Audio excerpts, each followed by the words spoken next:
तो हेलो दोस्तों, तो कैसे हो आप सभी लोग। आई होप आप सभी लोग ठीक होंगे। तो आज मैं जेम्स बॉन्ड की 14th मूवी एक्सप्लेन करूंगा जिसका नाम है अ व्यू टू किल। हाँ, मैं जानता हूँ कि मैंने आप लोगों को बोला था कि मैं never say never again explain करूंगा, लेकिन बाद में मुझे पता चला कि never say never again James bond movie universe का पार्ट ही नहीं है। दरअसल डॉक्टर नो मूवी से लेकर मैंने अब तक जितने भी जेम्स बॉन्ड की मूवी एक्सप्लेन की है उन सबको इयॉन प्रोडक्शन कंपनी ने प्रोड्यूस किया था, लेकिन नेवर से नेवर अगेन को तो किसी और ही कंपनी ने प्रोड्यूस किया है, इसलिए मैं उसे एक्सप्लेन नहीं करूंगा।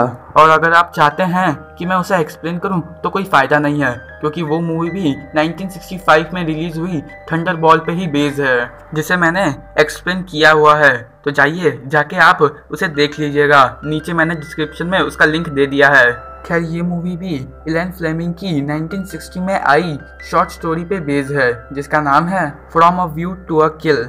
इस मूवी में हमें आखिरी बार Roger Moore as James Bond दिखते हैं और लुइस मैक्सवेल, जो डॉक्टर नो मूवी से लेकर अ व्यू टू अ किल तक मिस मनी पेनी का रोल निभाती रहीं, वो हमें इसी में आखिरी बार दिखती हैं। तो चलिए अब बिना किसी और टाइम वेस्ट किए मूवी के एक्सप्लेनेशन को स्टार्ट करते हैं।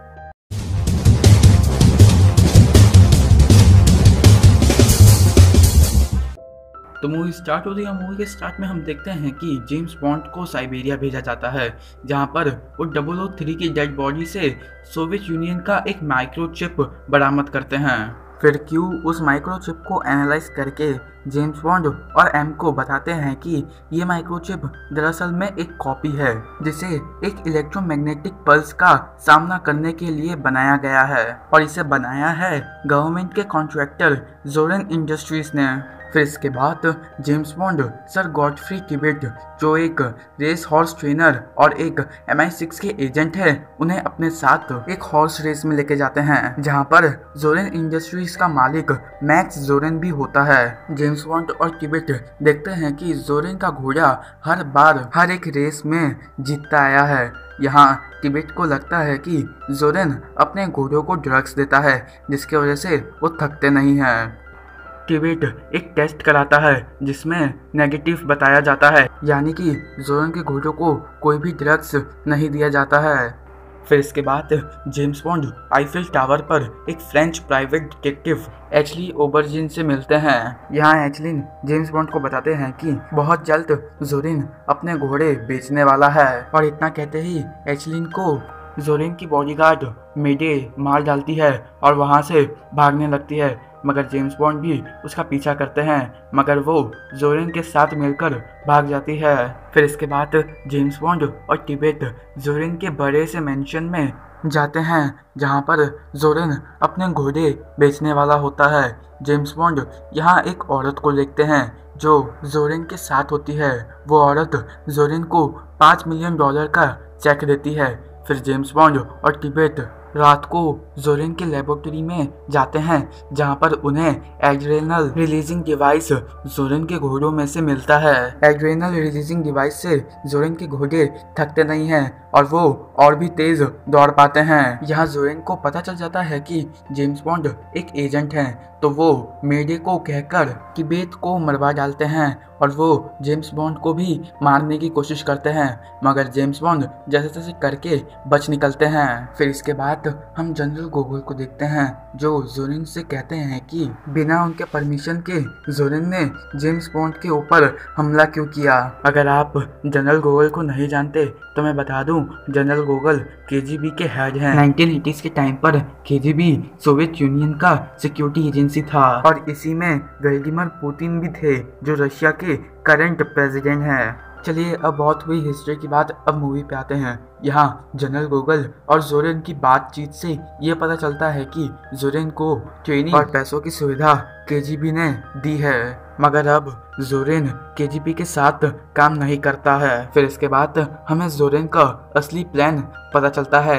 दरअसल वो ढेर सारे इन्वेस्टर्स को बुलाता है और उन्हें बताता है कि वो सिलिकॉन वैली को तबाह करना चाहता है, जो सैन फ्रांसिस्को में है। अगर जोरेन ने सिलिकॉन वैली को तबाह कर दिया तो पूरी दुनिया के माइक्रोचिप प्रोडक्शन कंट्रोल सब जोरेन के हाथ में आ जाएगा।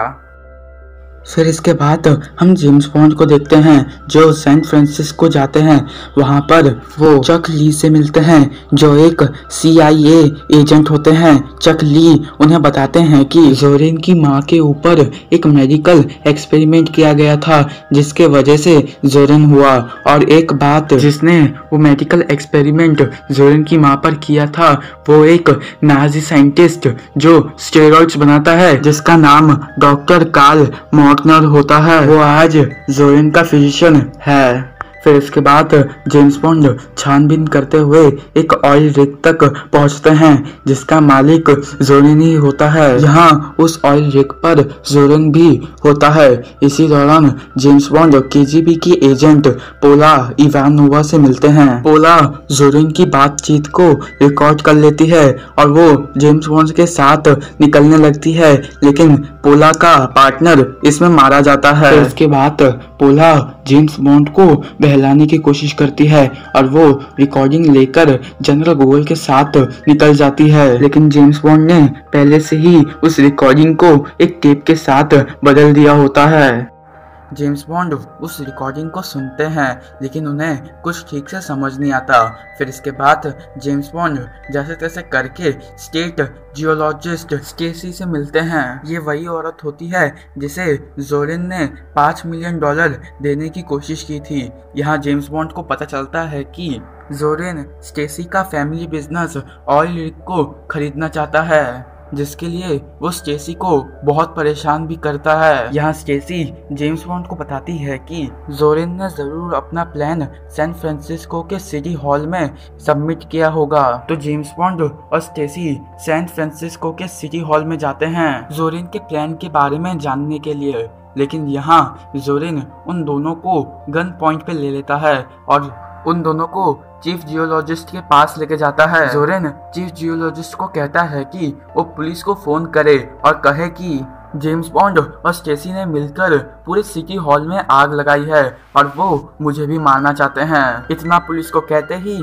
जोरेन चीफ जियोलॉजिस्ट को जेम्स बॉन्ड के गन से ही मार डालता है और स्टेसी और जेम्स बॉन्ड को उस सिटी हॉल के आग में छोड़ देता है, लेकिन जेम्स बॉन्ड और स्टेसी फायर इंजन की मदद से उस सिटी हॉल से बाहर आ जाते हैं। यहाँ पुलिस जेम्स बॉन्ड को अरेस्ट करती है क्योंकि पुलिस को लगता है कि जेम्स बॉन्ड ने चीफ जियोलॉजिस्ट को जान से मारा है, बल्कि उन्हें तो जोरेन ने मारा होता है। जेम्स बॉन्ड पुलिस को समझाने की कोशिश करते हैं लेकिन पुलिस उनकी बात नहीं मानती, जिसके वजह से जेम्स बॉन्ड स्टेसी को अपने साथ लेकर एक फायर इंजन में बैठकर भागने लगते हैं और इसमें वो कामयाब भी हो जाते हैं। फिर जेम्स बॉन्ड और स्टेसी जोरेन के माइंड में जाते हैं जहाँ पर उन्हें जोरेन का प्लान समझ में आता है। दरअसल जोरेन एक बहुत बड़ा धमाका करने वाला होता है जिसके वजह से हेवर्ट और सैन एंड्रियास पर दोष आएगा। उस बॉम्ब के धमाके से बहुत तेज बाढ़ आएगी और वो बाढ़ पूरे सिलिकॉन वैली को हमेशा हमेशा के लिए डुबा के रख देगी। जेम्स बॉन्ड और स्टेसी को पता चलता है कि बॉम्ब पहले से ही माइन में अंदर आ चुका है। उस बॉम्ब से जल्दी ही जियोलॉजिकल लॉक टूट जाएगा। यहाँ जोरेन और उसका सिक्योरिटी चीफ स्कारपाइन माइन में बाढ़ ला देते हैं और गन से सभी वर्कर्स को मारने लगते हैं। यहाँ जेम्स बॉन्ड और स्टेसी पर मेडे हमला करती है। जेम्स बॉन्ड मेडे से लड़ने लगते हैं और वो स्टेसी को कहते हैं कि वो इस माइन से निकल जाए। यहाँ मेडे को भी पता चल जाता है कि जोरेन ने उसे भी मरने के लिए यहाँ पर छोड़ दिया है, जिसके वजह से मेडे जेम्स बॉन्ड की मदद करती है और वो दोनों मिलके सबसे बड़े वाले बॉम्ब को निकालते हैं, जिसके वजह से सिलिकॉन वैली में बाढ़ आने वाली होती है। मेडे उस बड़े बॉम्ब को एक हैंड कार में रख देती है और उसे माइन से बाहर लेके जाती है। माइन के बाहर वो बॉम्ब फट जाता है जिसमें मेडे भी मारी जाती है। यहाँ जोरेन का प्लान पूरी तरह से फेल हो जाता है, सिर्फ और सिर्फ जेम्स बॉन्ड की वजह से। यहाँ जोरेन डॉक्टर मॉर्टनर स्कारपाइन स्टेसी को पकड़ लेते हैं और उसे अपने साथ एक एयरशिप में बैठाकर लेकर जाने लगते हैं, लेकिन जेम्स बॉन्ड उस एयरशिप की रस्सी को पकड़ लेते हैं और ऊपर चढ़ने लगते हैं। यहाँ जोरेन जेम्स बॉन्ड को नीचे गिराने की कोशिश करने लगता है, मगर जेम्स बॉन्ड बच के जोरेन के एयरशिप को गोल्डन गेट ब्रिज पर अटकाने लगते हैं। यहाँ स्टेसी जोरेन पे हमला करती है ताकि वो जेम्स बॉन्ड की थोड़ी बहुत मदद कर सके और इन्हीं सब में डॉक्टर मॉर्टनर और स्कारपाइन बेहोश हो जाते हैं। स्टेसी उस एयरशिप से उतरकर जेम्स बॉन्ड के पास चली जाती है। फिर जोरेन एक एक्स लेकर जेम्स बॉन्ड को मारने जाता है, लेकिन जेम्स बॉन्ड जैसे तैसे करके उसे ब्रिज से नीचे गिरा देते हैं, जिसके वजह से जोरेन मारा जाता है। यहाँ डॉक्टर मॉकनर को होश आ जाता है और वो जेम्स बॉन्ड को मारने के लिए एक डायनामाइट निकालते हैं, मगर जेम्स बॉन्ड एयरशिप की रस्सी को काट देते हैं, जिसके वजह से एयरशिप ब्रिज से दूर चला जाता है और डायनामाइट उनके हाथ से नीचे गिर जाता है और वो डायनामाइट एयरशिप में ही फट जाता है, जिससे डॉक्टर मॉकनर और स्कारपाइन भी मारे जाते हैं। फिर इसके बाद हम जनरल गोगल को देखते हैं, जो जेम्स बॉन्ड को ऑर्डर ऑफ लिन देने के लिए एम के पास आए होते हैं, क्योंकि जेम्स बॉन्ड ने बड़ी ही बहादुरी से जोरेन के प्लान को रोक दिया होता है। लेकिन एम उन्हें बताते हैं कि जेम्स बॉन्ड अभी मिसिंग है। फिर हम क्यू को देखते हैं, जो अपने रिमोट कंट्रोलर सर्विलेंस से स्टेसी के घर में देखते हैं। वो देखते हैं कि जेम्स बॉन्ड और स्टेसी एक साथ बाथरूम में होते हैं, और इसी के साथ ये मूवी यहीं पे एंड हो जाती है। वीडियो अच्छा लगा हो तो प्लीज़ इसे एक लाइक कीजिए, चैनल को सब्सक्राइब कीजिए और अपने दोस्तों के साथ इस वीडियो को शेयर कीजिए। Thank you.